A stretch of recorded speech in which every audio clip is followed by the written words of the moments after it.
हरे कृष्णा, राधे राधे। मैं आपकी सौम्य किशोरी आ गई हूँ आज फिर आपके साथ एक नए कदम, एक नए विचार के साथ। आज की कहानी बहुत ही इम्पोर्टेंट है। जीवन में हमें सिखाती है कि वायु के अलावा एक और चीज है जिसके बिना आप जी नहीं सकते, वो है आत्मविश्वास। यदि जीवन में आत्मविश्वास नहीं है तो आपका जीवन एक निर्जीव की तरीके की है। वायु के बाद सेकंड चीज है जिसके बिना आपका जीवन ही नहीं है। आप सफलता क्या पा पाएंगे? आप जीवन में एक कदम भी नहीं चल पाएंगे। और सफलता तो बहुत ही दूर है। सफलता के लिए तो इतना जरूरी है, कहते हैं कि दो चीज, hard work and self confidence is the best way to achieve success in life. So इसी के साथ स्टार्ट करते हैं आज की कहानी। बहुत ही इंटरेस्टिंग है। आज की कहानी स्टार्ट होती है वैद्यराज चरक जी से। महान आयुर्वेद चिकित्सक के बहुत बड़े ज्ञाता थे वैद्यराज चरक जी। एक बार बहुत बड़े धनाढ्य सेठ के पास गए, उसका इलाज करने के लिए बुलाया गया था। तो उस सेठ को देखते ही वैद्यराज जी ने कहा कि यदि आपको जीना है तो आपकी शल्य चिकित्सा करनी पड़ेगी, मृत्यु से आपको बचना है।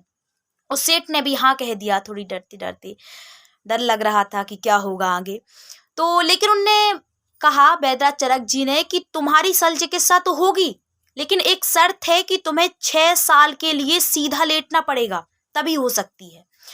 अब मरता क्या नहीं करता, मरने वाला था, उससे तो अच्छा है कि 6 साल में बच जाता, लेकिन बहुत घबराया हुआ था। लेकिन हाँ कह दिया और कहा कि आप जो कहेंगे मैं वो करूँगा, आप मेरा इलाज स्टार्ट कीजिए। वैद्यराज जी ने उसकी शल्य चिकित्सा की और कहा कि अब आप 6 साल के लिए लेट जाइए। वो लेट गया, लेटा रहा, लेकिन 2 महीने बाद वो उठने की कोशिश करने लगा और कहने लगा कि मैं मर जाता वैसे ही अच्छा था, अब मुझे नहीं जीना, मैं क्या करूँगा ऐसे जी करके, और मुझे बहुत घुटन हो रही है, मैं नहीं लेट सकता। चरक जी ने कहा कि यदि तुम सीधे नहीं लेट सकती तुम दूसरी करवट ले सकती हो, एक करवट ले लो दूसरी तरफ। उसने दूसरी तरफ करवट ली, थोड़ी उसको चैन मिली और वह फिर से लेट गया। अब 2 महीने, फिर उठा 2 महीने बाद और कहने लगा कि अब तो मैं बिल्कुल नहीं जी सकता, मैं क्या करूं, मेरी जीवन तो पूरा खराब हो गया है, मरने के बराबर हो गया है, मुझे मार डालिए, मैं नहीं जी सकता। वैद्यराज जी ने कहा इस करवट में नहीं तो तुम दूसरी तरफ से करवट ले लो, उसमें लेट जाओ, लेकिन 6 साल के लिए तुम्हें लेटना ही पड़ेगा यदि तुम्हें ठीक होना है तो। वो लेट गया। अब 2 महीने हुए, उसे थोड़ी चैन भी मिली, लेकिन 2 महीने बाद अब तो वो इतनी जोर से चिल्लाने लगा, रोने लगा, चीखने लगा कि अब मैं नहीं जी सकता, मुझे मार डालिए, मुझे मार डालिए, मुझे मार डालिए। वैद्यराज जी ने कहा थोड़ी मुस्कुराते हुए कि उठो, तुम उठ जाओ, तुम्हें जो करना है तुम वो करो।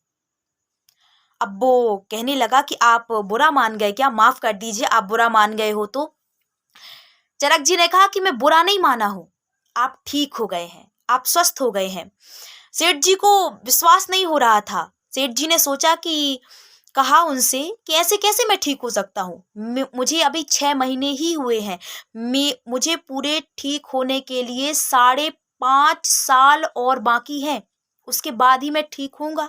आपने तो ऐसा ही कहा था, पूरे 6 साल का ट्रीटमेंट था। अ, फिर से मुस्कुराए चरक जी, मुस्कुरा करके कहा कि नहीं, मैं जब आया था तुम्हारा आत्मविश्वास देख के मैं जान गया था कि जब तुम्हें देखकर ही मैंने जान लिया था कि तुम्हारा आत्मविश्वास बहुत ही लो है, और यदि मैं इस 6 महीने के ट्रीटमेंट को 6 साल में तब्दील नहीं करता और आपको 6 साल नहीं बताता तो आप शायद 6 दिन भी ना लेट पाते। इतना कमजोर था आपका आत्मविश्वास। और जीवन में याद रखना कि आत्मविश्वास के बिना जिंदगी ही नहीं, फिर ट्रीटमेंट कैसे। तो छोटी सी कहानी है लेकिन सिखाती है। सेठ जी ने तुरंत ही पैर पकड़ लिए और कहा कि मुझे आज आपने सिखा दिया कि जीवन में आत्मविश्वास भी बहुत जरूरी है। मैं आपको भी बताना चाहती हूँ कि अगर सफलता पाना है तो आत्मविश्वास अपने अंदर लाना ही पड़ेगा, इसलिए प्रयास करिए। आत्मविश्वास कैसे होगा?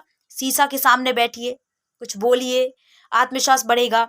किसी से बात कर लीजिए तो आत्मविश्वास आपका इंप्रूव होगा। धीरे धीरे अपने अंदर आत्मविश्वास लाइए कि मैं ये कर सकता हूँ।